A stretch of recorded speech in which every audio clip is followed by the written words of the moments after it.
We need to talk about the offensive act committed on stage at Glastonbury on the weekend. No, I'm not talking about the 80-year-old Rod Stewart swanning about dressed like a leprechaun pimp, although that image is now definitely burned into my brain. Oof. What I'm talking about is this stunt by UK punk duo Bob Vylan. Death to the IDF! Death to the IDF! In case you didn't catch it, that's Bob Vylan chanting death to the IDF, which of course stands for Israel Defense Forces. And I imagine they thought they were promoting a free Palestine, but it's probably just anti-Semitic hate speech.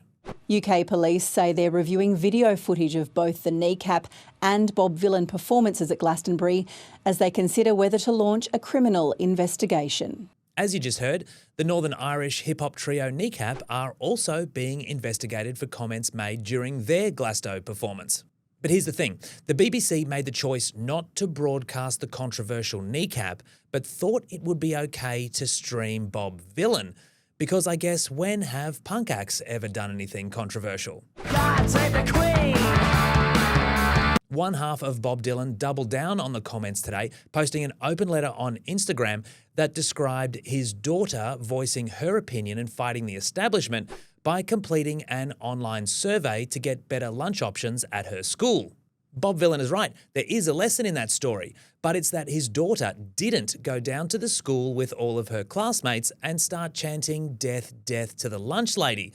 You see, the right to protest is very important in our democratic society, but chanting death to somebody, death to anybody, is not the sort of society we want to be.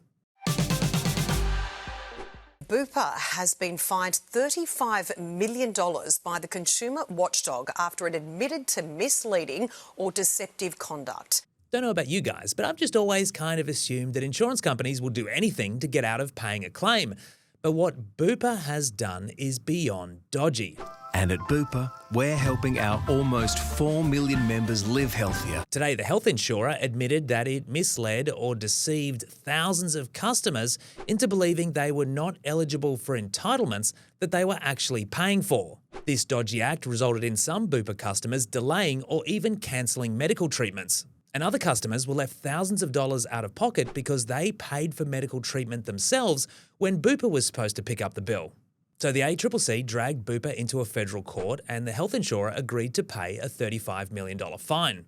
Bupa's Australian CEO, Nick Stone, said the issue should never have happened and that he was deeply sorry. Funny how a $35 million fine would do that to a guy.